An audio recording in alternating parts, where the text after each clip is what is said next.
तो यहाँ पे हम लोग वेव फंक्शन में ये कंसिडर करते हैं कि एक वेव एक्स एक्सिस के अलॉन्ग ट्रैवल कर रहा है। तो ड्यूरिंग ए वेव मोशन जो पार्टिकल है जिसको हम लोग इक्विलिब्रियम पोजीशन पे उसके पोजीशन को एक्स से रिप्रेजेंट कर रहे हैं, वो एक सर्टेन डिस्टेंस कवर कर रहा है वाई डायरेक्शन में, और जो कि perpendicular to the direction of propagation है। तो वाई डिपेंड करेगा पोजीशन पे और टाइम पर, इसलिए हम लोग लिखते हैं Y is a function of position and time. अब Y is a function of position and time को रिप्रेजेंट करने का तरीका क्या है? तो हम लोग सिंपली लिखते हैं Y is equal to function, और जिस पर डिपेंड कर रहा है, तो डिपेंड किस पर कर रहा है? पोजीशन पे और टाइम पे। इस तरह से हम इसको रिप्रेजेंट करेंगे।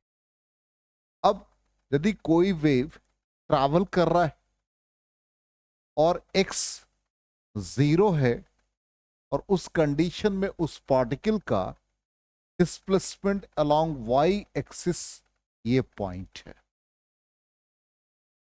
अब उसके बाद जैसे ही वो प्रोपेगेट कर रहा है अलोंग द डायरेक्शन ऑफ, या कह सकते हैं एक्स के अलोंग, या सिंपली टाइम डिपेंडेंट है, और इस वेव पैटर्न को ऐसे रिप्रेजेंट कर रहे हैं। मान लो तो ये जो वेव है, ये जो इसका एम्पलीट्यूड या इसका डिस्प्लेसमेंट दिया वाई के along at x equal to zero, तो यहां के टाइम को भी हम लोग जीरो लेते हैं।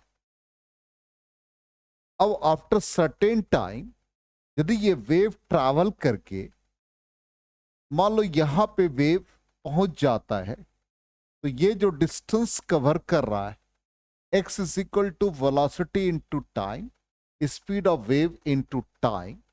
तो इस कंडीशन में हम लोग यहां पर जो फंक्शन को लिखे थे, F is a function of X and T, ये sorry Y is a function of X and T, तो यहां पर ये Y is a function of X तो होगा, लेकिन कितना डिस्टेंस के बाद ये वेव मिला है? वीटी के बाद मिला है, इसलिए एक्स में वीटी सबट्रैक्ट हो जाएगा। और ये जो वेव हम लोगों को मिल रहा है, ये वेव मिल रहा है एट टाइम टी। इसी तरह से मान लो ये वेव ट्रैवल कर ले अलोंग नेगेटिव एक्स एक्सिस, और ये वेव ऐसा पैटर्न दे रहा है, नेगेटिव एक्स के तरफ इसका डिस्टेंस ट्रैवल्ड वीटी है, तो y is a function of x, और ये जो साइन माइनस वीटी था वो क्या हो जाएगा? प्लस वीटी हो जाएगा। तो इस तरह से हम लोग वेव को रिप्रेजेंट करते हैं, इसलिए हमने यहां पर टॉपिक स्टार्ट किया वेव फंक्शन। ठीक, ये हमारे पीडीएफ में भी है, और कल के क्लास में भी ये बताया था, कल रिकॉर्डिंग नहीं कर पाए थे हम लोग। ठीक है, अब देखो यहां पर हम लोग सारे वेव पैटर्न को देख लेते। तो हमारा जो वेव पैटर्न पहला वाला है यही है, y is a function of x at t is equal to zero. दूसरा हम लोगों ने जो वेव देखा आफ्टर टाइम t, ऐसा वेव पैटर्न मिला पॉजिटिव एक्स एक्सिस की तरफ। उसी तरह से हम लोग नेगेटिव एक्स एक्सिस की तरफ देखेंगे, तो पहला वेव ऐसा था, सेकेंड वेव हमारा ऐसा था, अब थर्ड वेव हमारा नेगेटिव एक्स की तरफ आया। तो क्या लिखा देखो, y is a function of x and t। ठीक है, और यहां पर नेगेटिव एक्स की तरफ क्या आ गया? x माइनस की जगह पर प्लस वीटी। ठीक, अब वेव को रिप्रेजेंट करने का तरीका समझ में आ गया, और हम लोग जब भी वेव लिखेंगे तो y is a function of position and time, position लेंगे और टाइम लेंगे। इसका मतलब जनरलाइज्ड वे में जब भी हम लोग इसको रिप्रेजेंट करेंगे तो y is a function of x minus VT, और मान लो हम इसके साथ साथ निगेटिव भी ले लें तो ऐड कर लेंगे। अब f की जगह पर g लिख देंगे, और ये x प्लस वीटी एक जनरलाइज्ड एक्सप्रेशन आ जाएगा। ये हमको रिप्रेजेंट करेगा पॉजिटिव एक्स एक्सिस के लिए, और ये रिप्रेजेंट करेगा नेगेटिव एक्स एक्सिस। दोनों वेव हम लोग जो यदि पॉजिटिव एक्स की तरफ है तो ये वाले फंक्शन को हम लोग जीरो कर देंगे, और निगेटिव के लिए है तो ये फंक्शन को लिख देंगे और इसको जीरो कर देंगे। एक जनरलाइज वे में वेव फंक्शन, इसका मतलब पोजीशन और टाइम पर डिपेंड करेगा। अब इस वेव को, चूंकि ये जो वेव पैटर्न बन रहा है जो y is a function of position time है, ये डायरेक्शन ऑफ प्रोपेगेशन या जो वेव ट्रैवल कर रहा है वो परपेंडिकुलरली है एक्स एक्सिस पर। तो ये जो कर्व है, ये कर्व किसका है? कोई हार्मोनिक फंक्शन, या सिंपली कह सकते हैं कौन से ट्रिगोनोमेट्रिक फंक्शन का है, या एक्सपोनेंशियल का है, या लॉगरिथमिक का है, कि अलजेब्रिक का, वो देखते हैं। तो ऐसा हम लोगों ने जो वेव पैटर्न है मैथमेटिक्स से पढ़ा है, साइन का वेव बनता है। ठीक, इसका मतलब ये साइन को रिप्रेजेंट करेगा। अब साइन को रिप्रेजेंट करेगा तो हम लोग कैसे लिखेंगे, उसको लिखने का तरीका सीखते हैं हम लोग। तो हम लोग यहां पर शेप कहीं भी चेंज नहीं कर रहा विथ टाइम। अब जैसे मान लो एक क्वेश्चन हम लोग करते हैं, सॉल्व करते हैं कि एक वेव पल्स है, वो पॉजिटिव एक्स डायरेक्शन में ट्रैवल कर रहा है, ठीक, और उसका स्पीड दे रखा 2 मीटर पर second, displacement of the particle at x is equal to 0 at any time given. अब इससे हम लोग वेव का नेचर देखेंगे, कल की क्लास में हम लोगों ने इसको सॉल्व भी किया था। तो सबसे पहले देखो कि ये टाइम डिपेंडेंट है। तो जब ये एक्स डायरेक्शन में ट्रैवल कर रहा विद स्पीड 2 मीटर पर सेकेंड, तो टाइम कितना लग रहा है? Distance by velocity. इसका मतलब अब यहां पर हम लोग ये आफ्टर टाइम टी, तो टी में से इतना पार्ट सबट्रैक्ट कर देंगे, इसको सॉल्व करेंगे। सॉल्व करके जो हमारा एक्सप्रेशन आएगा उसमें t इज इक्वल टू 0 पर y और x का पोजीशन देख लेंगे, फिर t इज इक्वल टू 1 पे, 2 पे, और उस तरह से हम लोग वेव पैटर्न देखते हैं। तो सबसे पहले यहां पर इसको एक्सपैंड कर दे, a square T square plus x square by 4 minus 2ab plus 1, इस फॉर्म में लिख दिया। आइए, गुड मॉर्निंग। आइए, गुड मॉर्निंग, गुड मॉर्निंग। चाय कॉफी मंगाया जाए आपके लिए? क्यों नहीं आ रहे थे? आज क्या है? अच्छा, चलो देखो, अभी जस्ट हमने जो बताया है थोड़ा सा रिकॉल करा दे। आज हम लोग वेव फंक्शन पढ़ रहे हैं। तो जो वेव को हम लोग रिप्रेजेंट करते हैं, ऐसा पैटर्न बनाते हैं। अब ये ऐसा पैटर्न साइन का बन रहा है, ये आगे हम लोग डिस्कस करेंगे। तो जब वेव फंक्शन लिखा जाता है तो ये जो हम लोग डिस्प्लेसमेंट दिखाते हैं y के अलोंग, और ये हम लोग पोजीशन दिखाते हैं x के अलोंग। इसका मतलब यदि ये वेव पैटर्न बनता है तो हम लोग लिखते हैं y is a function of x, और पोजीशन के साथ साथ टाइम भी लेते हैं।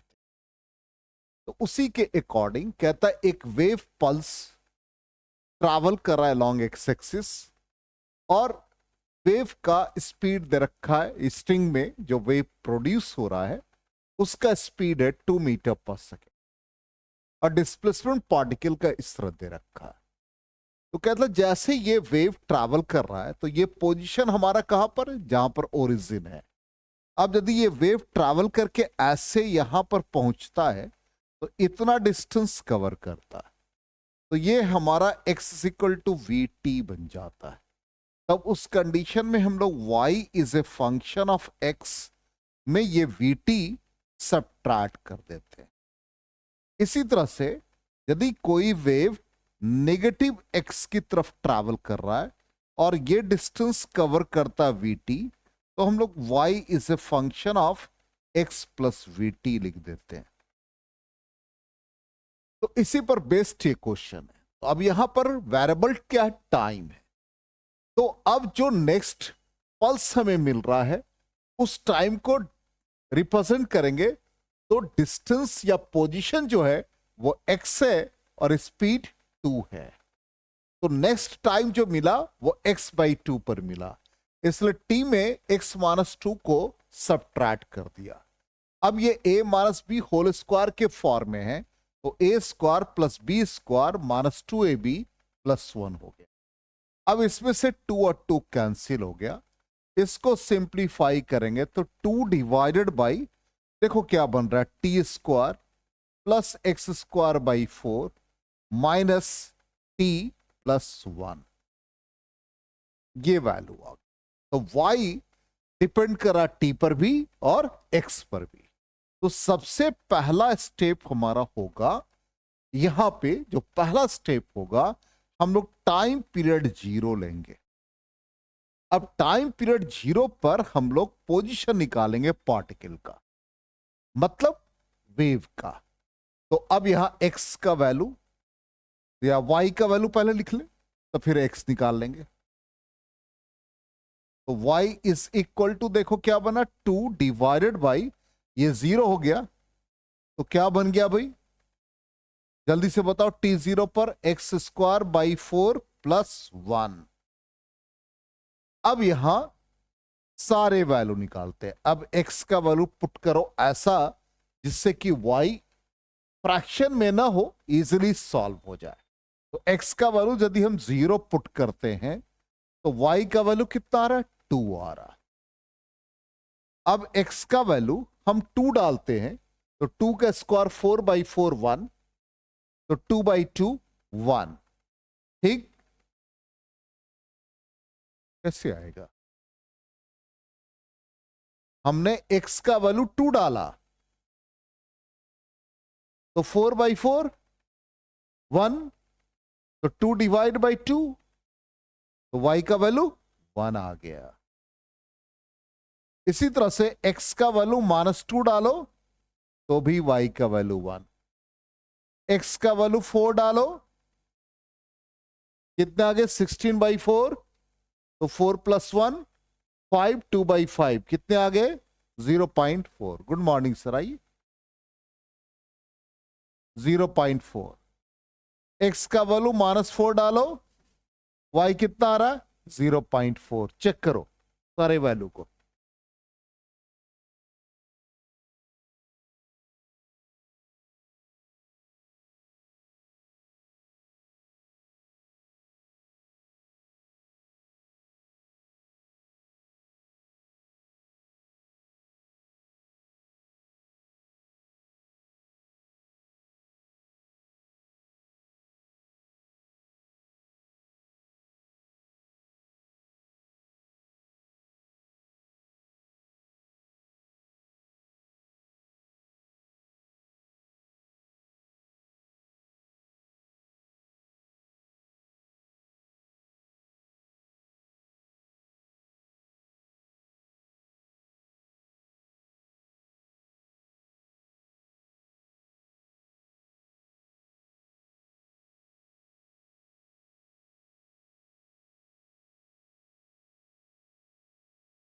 हाँ वैल्यू चेक किया, सेम वैल्यू है, ठीक। अब दूसरा पार्ट क्या होगा, सेकेंड पार्ट जल्दी से बताओ, अंशु कल पढ़ाया था। अब क्या करेंगे, सेकेंड कंडीशन में t का वैल्यू 1 डालेंगे, गुड, t का वैल्यू 1 डालते हैं। अब देखो y कितना बन रहा है, t का वैल्यू 1 डालो, 2 डिवाइडेड बाई, जल्दी बताओ, ये 1 प्लस एक्स स्क्वायर बाई 4, ठीक। और जस्ट ए मिनट, t का वैल्यू 1 डालने पे क्या आ रहा है, 1 और 1 कैंसिल हो जा रहा है ना, ठीक। या इसको हम लोग परफेक्ट स्क्वायर बना करके सॉल्व कर ले तो ज्यादा इजी रहेगा। देखो तो नेक्स्ट क्या किया था कल हम लोगों ने प्रीवियस क्लास में, कल के क्लास में, चलो इधर वाले पार्ट को इरेज करते हैं, लिखने में स्पेस चाहिए, हाँ इधर वाले पार्ट को इरेज करके, हाँ बोलो क्या किया था कल प्रीवियस क्लास में,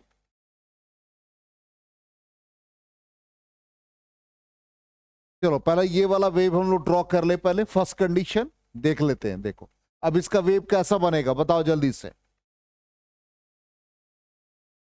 ये y डिस्प्लेसमेंट लिखेंगे, यहां पर x का वैल्यू 0, x का वैल्यू 0 पर y कितना है 2, ये पिक वैल्यू मिला दिया। फिर आ जाओ x का वैल्यू 2, x का वैल्यू यहां पर 2 ले रहे हैं, तो y कितना आ रहा है 1, तो ये 2 था और ये हमारा 1, यहां पर पॉइंट ले लिया। x का वैल्यू -2, x का वैल्यू -2, -2 पर y का वैल्यू कितना है 1, ये पॉइंट ले लिया। अब इसको मिलाओ, देखो ऐसा पैटर्न बन गया। तो इस तरह से वेव बना जब t का वैल्यू 0 ले लिया। क्लियर? 100%? कोई कंफ्यूजन नहीं है? ठीक है। अब t का वैल्यू क्या पुट करेंगे 1, तो ये वाले पार्ट को इरेज करें। यहां तक हो गया। अब t का वैल्यू 1,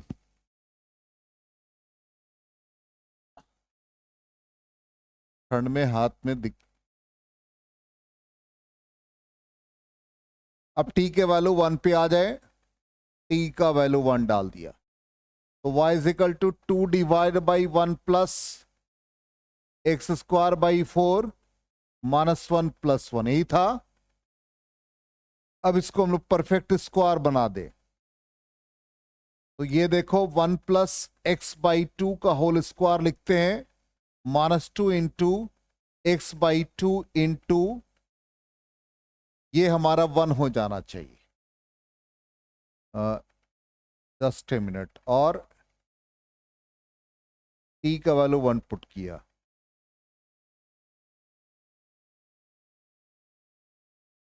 टू इंटू x/2 कल किया था ना सॉल्व,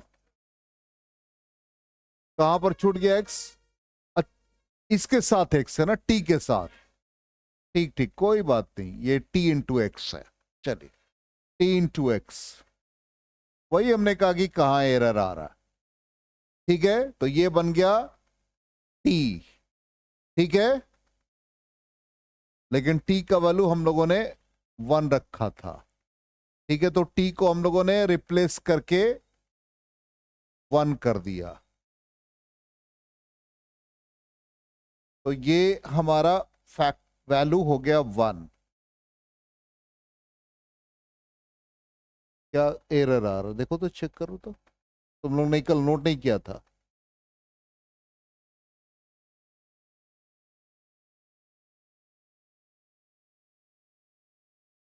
चलो कोई बात नहीं, +1। अब ये 2 डिवाइडेड बाई ये पूरा पार्ट क्या बन गया बताओ? ये बन गया 1 माइनस x/2 का होल स्क्वायर +1 आ गया। अब x का वैल्यू पुट करो, x का वैल्यू 0 डालो, क्या आ रहा है y का वैल्यू 1। चलो x का वैल्यू 2 डालो, y का वैल्यू बताओ 2, x का वैल्यू और बताओ क्या रख सकते 4, y का वैल्यू बताओ 1 आ गया। अब इसका मतलब हम लोग जब इस वेव को ड्रॉ कर रहे हैं तो y यहां पर x हो गया। अब x का वैल्यू 0 है तो y हमारा कितना है 1 है। x का वैल्यू 2 है, यहां x का वैल्यू 2 है, तो y का वैल्यू कितना है 2। इसका मतलब y थोड़ा ऊपर। चलो x का वैल्यू 4 डालो, तो y का वैल्यू कितना है 1, तो ये आ गया। इसका मतलब वेव ऐसा बन जाएगा। आ गया समझ में? तो इस तरह से हम लोग वेव को रिप्रेजेंट कर सकते हैं जब हम लोगों को y is a function of position और टाइम गिवन हो।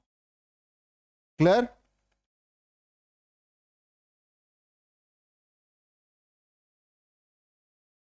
चलो इरेज करें इसको।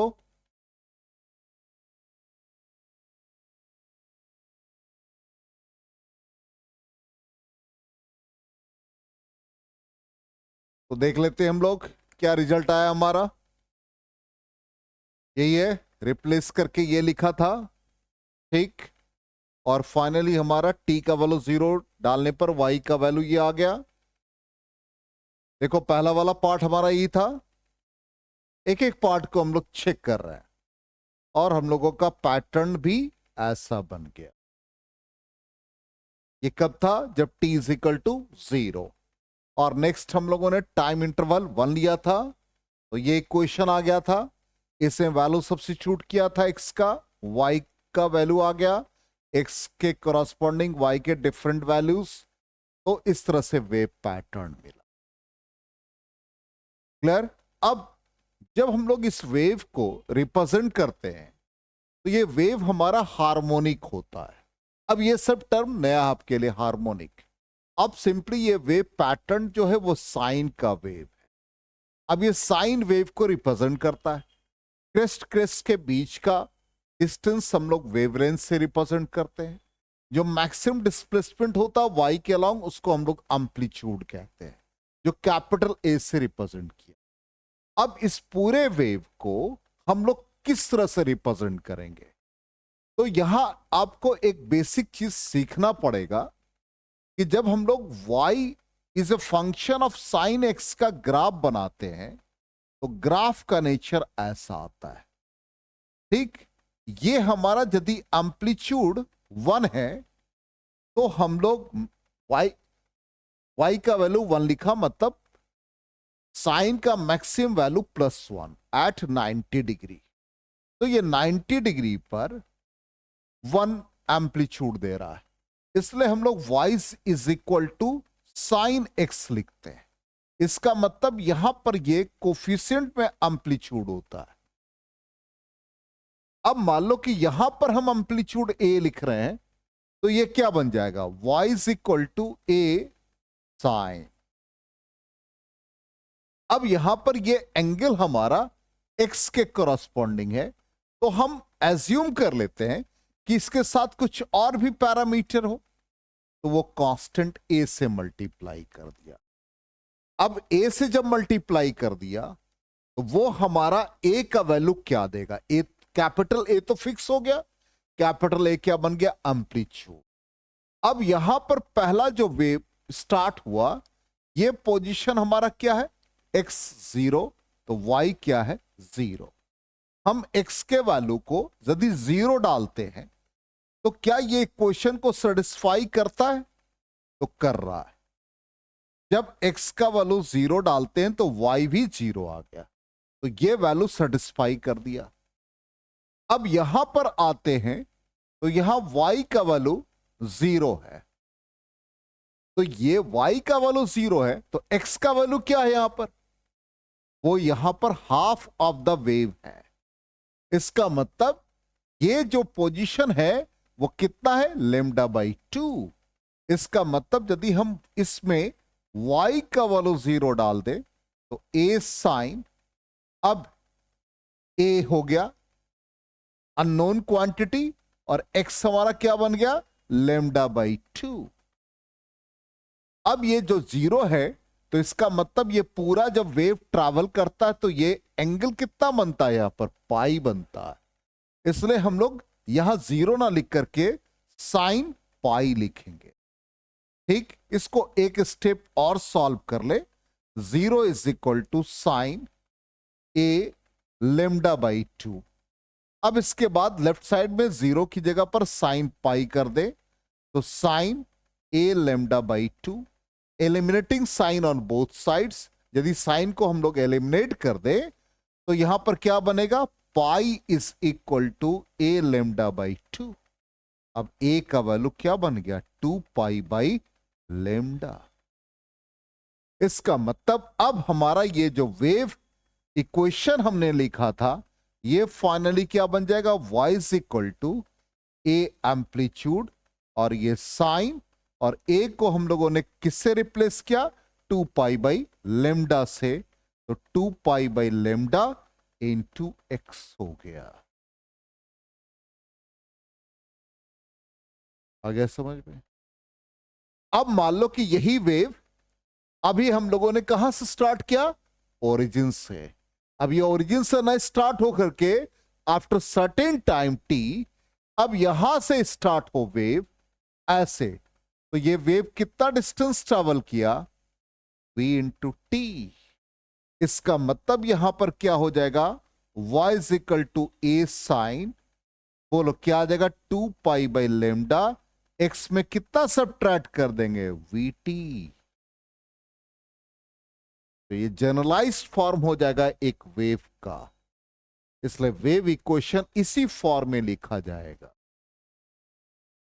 आ गया समझ में?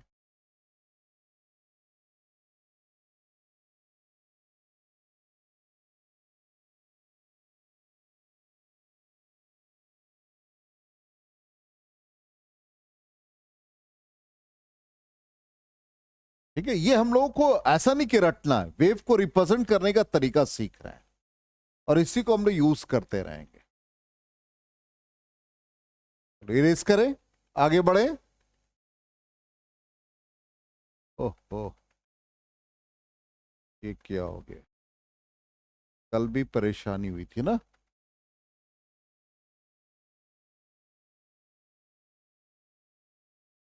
अच्छा कोई बात नहीं, कभी कभी होता है।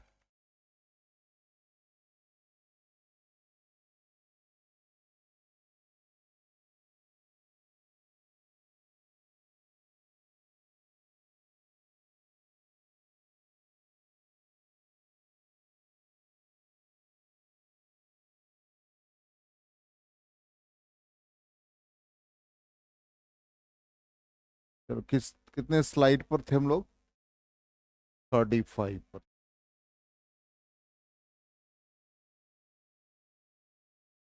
नहीं, ये था 37 पे।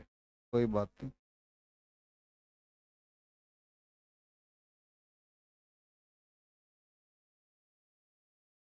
चलो, यही था हमारा वेव का पैटर्न। ठीक, और फिर हम लोगों ने इसको सॉल्व करके फाइनली ये वैल्यू निकाला।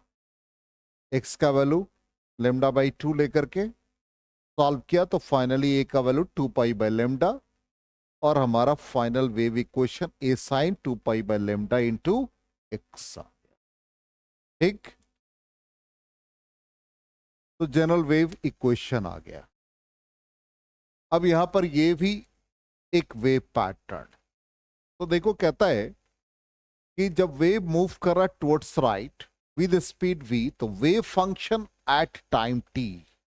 तो अभी कहा कि जब हम राइट साइड लिखते हैं तो क्या लिखेंगे? y is equal to a sine 2 पाई/λ x माइनस वी टी। ठीक, तो ये आ गया x माइनस वी। और यदि यही वेव ट्रैवल करेगा नेगेटिव x की तरफ तो क्या होगा? तो x प्लस वी टी के फॉर्म में हो जाए। यही वेव ट्रैवल कर रहा है नेगेटिव x की तरफ, तो इसका वेव इक्वेशन क्या बन जाएगा? a साइन 2 पाई/λ x प्लस वी टी। ये याद रखना है। तो जब राइट साइड हमारा वेव होगा टुवर्ड्स पॉजिटिव एक्स एक्सिस, तो x माइनस वी टी, और नेगेटिव एक्स एक्सिस होगा तो x प्लस वी टी। ये याद रखिएगा। क्लियर?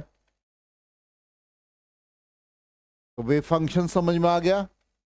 और भी एक दो स्लाइड्स में और इसको ढंग से समझाने का कोशिश किया गया। अब जैसे देखो, अब ये जो वेव है इसको हम लोग साइनसॉइडल वेव कहते हैं, साइन के फॉर्म में। और ये वेव जो है रिपीट कर रहा है, इसलिए हम इसको पीरियोडिक कहते हैं।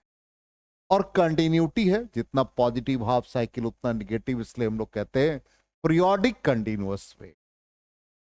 अब यहां पर ए साइन ए एक्स जो हम लोगों ने लिखा था, ठीक, एक्स का वैल्यू 0, वाई का वैल्यू 0, ये सारे वैल्यू अभी जस्ट हम लोगों ने सारे पैरामीटर को फाइंड करके लिख दिया 2 पाई/λ, तो फाइनली 2 पाई/λ इंटू एक्स आ गया।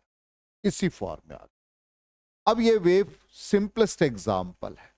ठीक, अब यहां पर जब ये वेव पल्स होता है तो इसका मतलब है कि शॉर्ट वेव को हम लोग रिप्रेजेंट करते हैं, उसको हम लोग वेव पल्स कहते हैं फॉर शॉर्ट टाइम। जैसे एक वेव बना, ठीक, एक पर्टिकुलर टाइम के लिए, तो इसका नाम बन गया, या इसके नेमिंग कह सकते हैं इसका, एक तरह से फिजिकल पैरामीटर, इसको हम लोग कह देते हैं वेव पल्स। पल्स का मतलब होता है शॉर्ट ड्यूरेशन के लिए, इसलिए जब हम लोग ईसीजी वगैरह कराते हैं तो वहां पर पल्स रेट देखा जाता है for very short time interval. अब इसी तरह से बहुत सारे वेव यदि मूव कर रहे हैं तो हम उसको नाम देते हैं वेव ट्रेन। वेव ट्रेन का मतलब क्या हो गया कि सीरीज ऑफ वेव पल्स। बहुत सारे वेव पल्स जब बन जाते हैं तो इसका नाम क्या बन जाता है, वेव ट्रेन। ठीक,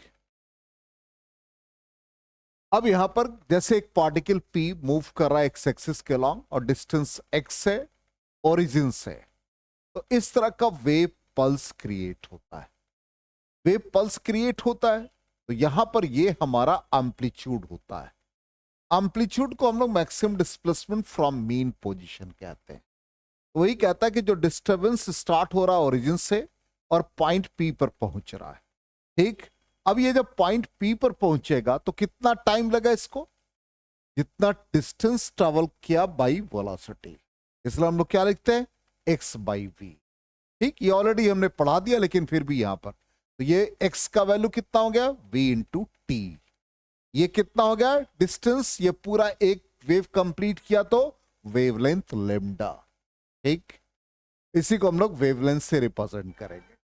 अब जो डिस्प्लेसमेंट पार्टिकल का पॉइंट पी पर एट डिस्टेंस t, तो क्या लिखा था अभी जस्ट हम लोगों ने, टाइम पीरियड को t minus x by v लिखा था। ठीक, x minus sorry t minus x by v, तो फाइनली क्या आ गया था, अब ये इस फॉर्म में आ गया।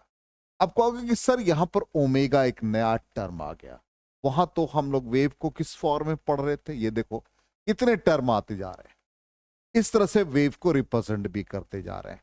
तो अभी हम लोगों ने क्या पढ़ा था, बिल्कुल वही चीज है, आप घबराए नहीं। y इज इक्वल टू हम लोगों ने क्या पढ़ा था, a sine 2 pi by lambda, क्या लिखा था देखो अपने कॉपी में, x माइनस वीटी लिखा था, ये लिखा था।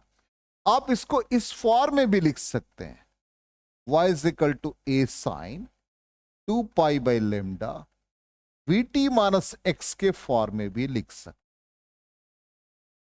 अब यहां पर एक टर्म है 2 पाई बाई लेमडा, जिसको हम लोग पढ़ते हैं प्रोपेगेशन कांस्टेंट के। ठीक, और 2 पाई बाई कैपिटल टी को हम लोग कहते हैं ओमेगा, और ओमेगा एंगुलर फ्रीक्वेंसी कहलाता है।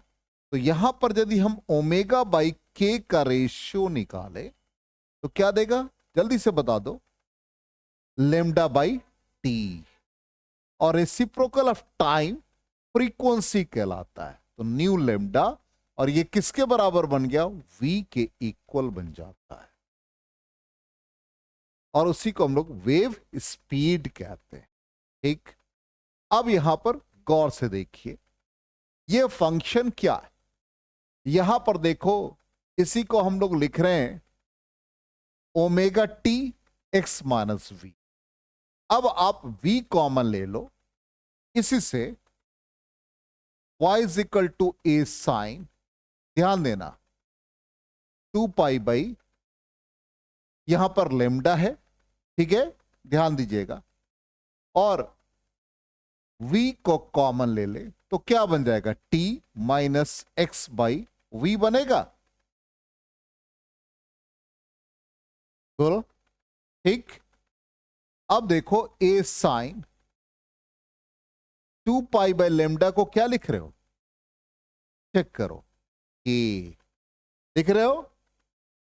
ठीक, तो 2 पाई बाई लेमडा यहां पर क्या बन गया, k, क्लियर है। ठीक, और v को क्या लिख सकते हो आप, ओमेगा बाई के,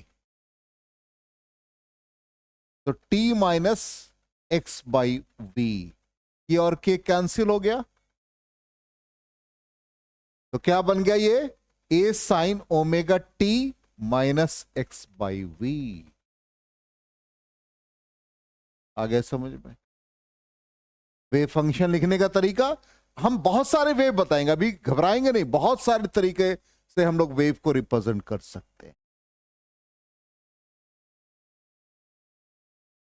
अब नेक्स्ट वाला जो इक्वेशन है क्या है, ओमेगा को टी से मल्टीप्लाई कर दिया और फिर अंदर ले गए ओमेगा, तो क्या बन गया ये पूरा angle omega t minus omega x by we.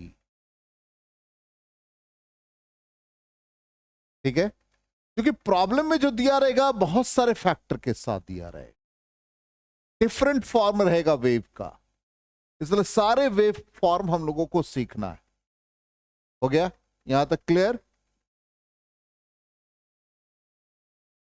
चलिए नेक्स्ट, तो यहां पर ही हमने कहा कि के प्रोपेगेशन कांस्टेंट है, अभी जस्ट आपको कहा, तो ये omega t minus k x के फॉर्म है। तो जनरलाइज वे में आप ये याद रखिएगा y is equal to a sine omega t minus k x, या k x minus omega T भी लिख सकते हैं। ठीक, ए एम्पलीट्यूड हो जाएगा, ओमेगा हमारा क्या बन जाएगा, एंगुलर फ्रीक्वेंसी हो जाएगा, और यही हमारा वेव जब एक्स के अलोंग ट्रैवल कर रहा है, या वेव ट्रैवल कर रहा है, वेव मूव कर रहा है, तो इसी को हम लोग ट्रैवलिंग वेव और प्रोग्रेसिव वेव कहते हैं। ठीक, देख लो, साइन के एक्स माइनस ओमेगा टी भी लिख सकते हैं। अब आ जाए एम्पलीट्यूड। एम्पलीट्यूड का मतलब क्या है कि मैक्सिमम डिस्प्लेसमेंट किसी पार्टिकल का मीन पोजीशन से होता है, तो उसको हम लोग क्या कहते हैं, एम्पलीट्यूड ऑफ द वेव। ठीक, wavelength lambda, distance between two consecutive crest और ट्रफ, वो क्या कहलाएगा, वेवलेंथ का। ठीक, distance covered by the wave during the time in which the particle of the medium completes one vibration. ठीक, about the mean position, angular wave number, और अभी क्या आया था टर्म के प्रोपेगेशन कांस्टेंट, जिसका वैल्यू क्या आता है 2 पाई बाई लेम्डा, इसी को हम लोग कहते हैं एंगुलर वेव नंबर। सारे parameter, it represents the phase change per unit path difference, और इसका यूनिट होता है के 2 पाई बाय लेम्डा है तो रेडियन पर मीटर लिखते हैं, एंगुलर फ्रीक्वेंसी का रेडियन पर सेकेंड। ठीक, 2 पाई बाय लेम्डा, ये सब वैल्यू याद रखना है। टाइम पीरियड टी क्या है, टाइम जिससे कि पार्टिकल कंप्लीट करता वन वाइब्रेशन। ठीक, इसका मतलब पूरा एक पीरियड के लिए टी होगा। जैसे एक कंप्लीट वेव यदि हम बनाते हैं, एक कंप्लीट वेव फॉर्मेशन हुआ, एक पॉजिटिव साइकिल और एक नेगेटिव साइकिल, ये पूरा टाइम पीरियड टी होता है। ये हमारा हाफ पीरियड का होता है, ये भी हमारा हाफ पीरियड का होता है। एंगल फॉर्म करता 0 पाई और ये 2 पाई, पूरा एक वेव कंप्लीट करता है, तो वेवलेंथ हमारा लैम्डा। आ रहा है समझ में? ठीक, फ्रीक्वेंसी क्या हो गया, रेसिप्रोकल ऑफ टाइम, यूनिट क्या बन जाएगा, हर्ट्ज बन जाएगा। ठीक, या पर सेकेंड, सारे पैरामीटर को इंट्रोड्यूस कर दिया, और टी का वैल्यू 2 पाई बाई ओमेगा। ठीक, angular frequency omega 2 pi by T, अभी जैसे बताया इसका यूनिट क्या बन जाएगा, रेडियन पर सेकेंड। ठीक, तो ये सारे पैरामीटर हम लोगों ने अभी वेव इक्वेशन में भी देखा और इसको इंडिपेंडेंटली डिफाइन भी कर दिया। ठीक, इसका वैल्यू रेडियन पर सेकेंड इसका यूनिट हो गया। अब जैसे एक सिंपल है, देखो बहुत इजी, कि जैसे ये पूरा एक वेव कंप्लीट हुआ, तो ये कंप्लीट हुआ तो डिस्प्लेसमेंट को हम लोग y के अलॉन्ग लिख रहे हैं, और देखो पर्टिकुलर टाइम है, सिंपल एक मतलब रिकॉल करने के लिए, ये पूरा 1 सेकेंड का टाइम पीरियड हो गया, तो पूरा कंप्लीट वन ऑसिलेशन कितने में हुआ, 1 सेकेंड में। यदि आपसे फ्रीक्वेंसी पूछेगा तो क्या बनेगा, रेसिप्रोकल ऑफ टाइम, तो 1 बाई फ्रीक्वेंसी क्या बन गया, 1 बाई टी, तो 1 बाई 1.1 सेकेंड मीन्स 1 पर सेकेंड या हर्ट्ज हो जाएगा, वही लिखा है। 1 कंप्लीट ऑसिलेशन के लिए टाइम पीरियड कितना लग रहा है, ये पूरा कंप्लीट ऑसिलेशन है, तो 1 सेकेंड का, तो फ्रीक्वेंसी भी क्या आ गया, 1 हर्ट्ज। ठीक, अब wave speed v is equal to क्या बनता है, न्यू लेम्डा। ठीक, अब यहां पर सिंपली आप एक चीज को समझो, कहता कि वेवलेंथ यदि इंक्रीज करता तो फ्रीक्वेंसी डिक्रीज करता। जैसे यहां पर देखो हमने एक फिगर ड्रॉ, एक वेव क्रिएट करके दिखाया। अब ये देखो बहुत श्रिंक कर रहा, वेव बहुत नजदीक है, तो इसका वेवलेंथ कम है, फ्रीक्वेंसी ज्यादा। क्यों? इसको बहुत कम टाइम लग रहा है, बहुत जल्दी जल्दी वेव फॉर्म कर रहे हैं। तो यदि आप इसमें यहां पर एक लाइन सिंपल ड्रॉ करो, तो टाइम इंटरवल यदि आप देखोगे तो यहां पर इसके रेस्पेक्ट में टाइम कम लग रहा है। इसका मतलब जब टाइम डिक्रीज कर रहा है इसको वेव को कंप्लीट होने में, तो फ्रीक्वेंसी क्या होगा? इंक्रीज कर जाएगा।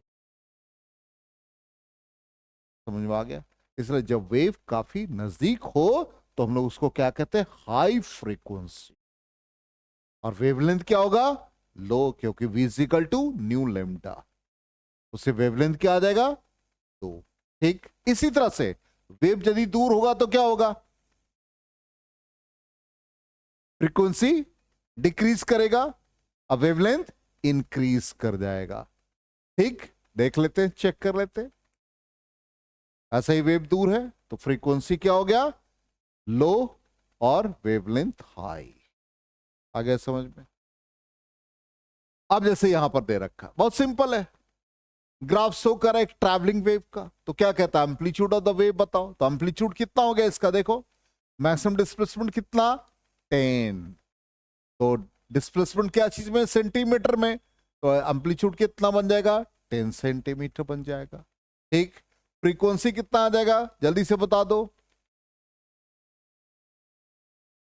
बोलो फ्रीक्वेंसी कितना आ गया?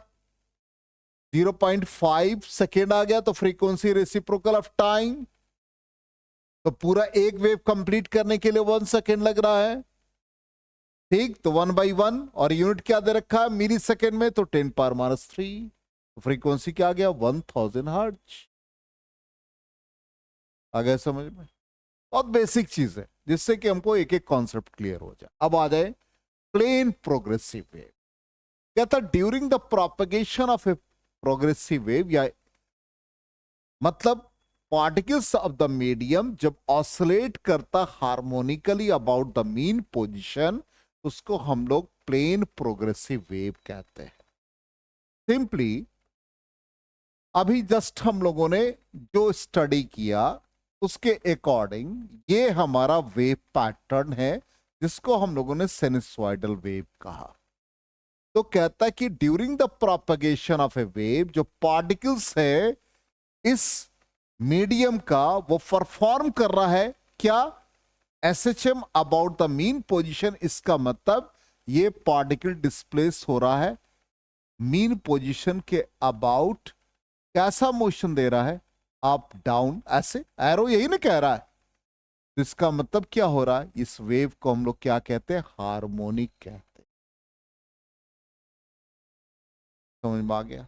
इसका मतलब हार्मोनिक वेव हमेशा साइन और कॉस को रिप्रेजेंट करेगा। इसलिए जब भी हम लोग वेव पैटर्न लिखते हैं मैथमेटिकल इक्वेशन, वो साइन और कॉस के फॉर्म में ही लिखते। आ गया समझ में? इसका नाम पड़ गया प्लेन प्रोग्रेसिव वेव। ठीक, अब हार्मोनिक वेव, हार्मोनिक वेव का मतलब क्या हुआ? साइन और कॉस के फॉर्म में, अभी जस्ट हमने आपको बताया। ठीक है, अब वेव इक्वेशन, तो वेव इक्वेशन कैसा होगा? कैसा वेव इक्वेशन? इस फॉर्म में जो भी रहेगा d²y/dt², ये हम लोग आगे पढ़ेंगे, अब घबराएंगे नहीं। कोई भी इक्वेशन दिया रहेगा, साइन कॉस एक्सपोनेंशियल, यदि इस इक्वेशन को सेटिस्फाई करेगा तो वो वेव को रिप्रेजेंट करेगा। यदि इस इक्वेशन को सेटिस्फाई नहीं करेगा तो वेव नहीं हो। ठीक है, ये कैसे आता है ये भी हम सिखाएंगे। तो यहां पर डिफरेंशियल इक्वेशन बनता है, ये हम लोग डेल जो लिखते हैं, डेल ऑपरेटर, या सिंपली ऐसे, डेल ऑपरेटर तो नहीं कहते इसको हम लोग डेल कहते हैं। और ये पार्शियल डिफरेंशिएशन है। इसका मतलब यहां पर बहुत सारे यदि वेरिएबल्स है, तो यहां पर यदि y का डिफरेंशिएशन सिर्फ t के साथ होगा तो इसको हम लोग पार्शियल डिफरेंशिएशन कहेंगे। y का डिफरेंशिएशन सिर्फ x के साथ होगा तो पार्शियल डेरिवेटिव्स हो जाए। चलिए, अब यहां पर यही लिखा है, y is a function of x plus minus vt, आज पढ़ाइए। अब equation of plane progressive wave, तो प्लेन प्रोग्रेसिव वेव को इस तरह से लिखते हैं। अभी 10 बता दिया तो omega t minus k x. अब इसमें एक टर्म आ गया phi naught. Phi naught initial phase कहलाता है। अब फेज का मीनिंग भी समझाएंगे। ठीक, तो omega t minus k x पढ़ा, omega t plus k x पढ़ा, इसमें एक टर्म आ गया plus minus phi naught. Phase एक ऐसा क्वांटिटी है जो किसी वेव के पोजीशन को और डायरेक्शन को बताता है। इवन हम किसी पार्टिकल के रिस्पेक्ट में भी कह सकते हैं। ठीक, अब यहां पर जितने भी टर्म है उस टर्म को हमने अलग से डिफाइन कर दिया है। मतलब मैथमेटिकल क्या रिप्रेजेंटेशन है, वाई हमारा डिस्प्लेसमेंट है, ए स्मॉल लिखते हैं, कभी हम कैपिटल भी लिखते हैं, हर तरह से यूज कर सकते हैं आप। इसलिए दोनों हम सिंबल यूज कर रहे हैं। आप स्मॉल ए भी यूज कर सकते हैं, कैपिटल ए भी यूज कर सकते हैं। तो जो साइन का कोफिशिएंट है, मल्टीप्लिकेटिव फैक्टर है, वो हमारा एम्पलीट्यूड होगा। तो ए हमारा एम्पलीट्यूड मतलब maximum displacement from the mean position. Omega को हम लोग एंगुलर फ्रीक्वेंसी कहते हैं, जो 2π/t के इक्वल होता है। के का नाम अभी जस्ट बताया, एंगुलर वेव नंबर या प्रोपेगेशन कांस्टेंट 2π/λ। ये पूरा omega t plus minus k x plus minus phi naught, ये पूरा फेज कहलाता है। और यदि हम फाई नॉट नहीं हो, इसका मतलब पार्टिकल का इनिशियल फेज 0 है, इसलिए वो इनिशियल फेज कहलाता है। और इनिशियल फेज का दूसरा नाम इपॉक भी होता है, EPOCH। फाई नॉट को हम लोग इपॉक भी कहते हैं। अब इतने टर्म है, तो प्लेन प्रोग्रेसिव वेव को हम लोग इसी तरह से रिप्रेजेंट करेंगे। ठीक, अब देखिए, यही हमने कहा कि नंबर ऑफ वेव्स जब 2π डिस्टेंस ट्रैवल करता है तो उसी को हम लोग प्रोपेगेशन कांस्टेंट, ये अलग अलग करके हमने बताया बार बार स्लाइड्स में, जिससे कि आपको याद हो जाए। तो के प्रोपेगेशन कांस्टेंट 2π/λ। इसी तरह से वेव स्पीड है तो v = अभी जस्ट हमने डिराइव करके ये बताया, ω/k। ओमेगा का वैल्यू 2π/t रखो, k का वैल्यू 2π/λ डालो, तो सिंप्लीफाई करोगे तो क्या आ जाएगा, ω/k। इसको हम लोग वेव स्पीड कहेंगे। नेक्स्ट टर्म आ जाए इसी तरह से, जस्ट ए मिनट। हाँ, next term group velocity. ω/k कहलाता वेव स्पीड। और यदि आपका वेलोसिटी ग्रुप ऑफ वेव्स को रिप्रेजेंट करा तो ग्रुप वेलोसिटी, और वो dω/dk। बहुत सारे वेव पल्स हो जिसको हम लोग वेव पैकेट्स कहेंगे, तो उस कंडीशन में ग्रुप वेलोसिटी निकालते हैं dω/dk। नेक्स्ट टर्म है फेज। फेज हमने लिखा है ω/t plus minus k x plus phi naught, ये पूरा क्वांटिटी फेज कहलाता है। अब इस फेज को हम लोग, ये सब तो जितना हमने आपको बोला है वो सिर्फ स्क्रीन पे हमने डिस्प्ले किया है। अब फेज का मतलब क्या है, ठीक, जिसको हम फाई से रिप्रेजेंट कर रहे हैं, वो पूरा quantity ω/t plus minus k x जो था वो पूरा फेज था। ठीक, अब यहां पर ये फेज, अब गौर से देखो और इससे आपको फेज समझ में आ जाएगा। फेज का मतलब हमने कहा कि एक ऐसा क्वांटिटी जो पार्टिकल के डिस्प्लेसमेंट को बता रहा है और उसके डायरेक्शन ऑफ मोशन को बता रहा है। गौर से देखो, 1 पर ये वेव 1 पे और 3 पर, 1 पे जब वेव स्टार्ट हो रहा है तो 3 पर ये कंप्लीट कर रहा है, 3 के बाद नेक्स्ट 5 पर कंप्लीट कर रहा है। इसका मतलब 1, 3, 5 सेम फेज में। इसका मतलब 1 और 3 और 5 पोजीशन पर पार्टिकल वहीं पहुंच गया जहां से स्टार्ट किया था। इसलिए 1, 3 are in the same phase. 2 क्या डिस्टेंस बता रहा, हाफ ऑफ द वेवलेंथ। और 4 क्या बता रहा है, हाफ ऑफ द वेवलेंथ। इसका मतलब जब half of the wavelength complete कर रहा है या हाफ साइकिल कंप्लीट कर रहा है तो 2 और 4 सेम फेज में। नेक्स्ट आ जाओ, 6 और 7 क्या बता रहा है, मैक्सिमम डिस्प्लेसमेंट बता रहा है। इधर पॉजिटिव साइकिल, वो क्या हो जाएगा, सेम फेज। इसी तरह से मान लो हम 1-2 पॉइंट और ले ले, यहां पर ले ले 8 और 9, ये भी क्या बता रहा है, maximum displacement in the downward direction. इसका मतलब 8 9 भी सेम फेस में हो जाएंगे, 8 9 भी सेम फेस में हो जाएंगे। आ गया समझ में? क्लियर 100%? तो यहां पर फेस सीख लिया। तो यही देखिए हमने डिस्प्ले करके भी बता दिया। क्या आ गया फाइनली देख लो। Two particles of the medium at any instant are at the same distance in the same direction from their equilibrium positions and are moving in the same direction, then they are said to be in the same phase. तो देखो figure में 1 3 5 in the same phase, 6 7 are in the same phase. Phase समझ में आ गया clearly 100%? तो कल next class में हम लोग अब कितने तरीके से वेव को रिप्रेजेंट कर सकते हैं और वेव से रिलेटेड जो जो पैरामीटर है उसको पढ़ें। आज पूरा टॉपिक हम लोग का वेव फंक्शन पर ही बेस्ड था। तो हम जो एनालिसिस किए वो वही है कि y is equal to a sine omega t minus k x wave equation. इसमें omega t minus k x हमारा फेस है, उसमें यदि इनिशियल कुछ एंगल ऐड होगा तो वो इनिशियल फेस और इपॉक को रिप्रेजेंट करेगा। A amplitude, Y displacement, omega angular frequency, K propagation constant, X direction of propagation, ये सारी चीजें दिमाग में रखें।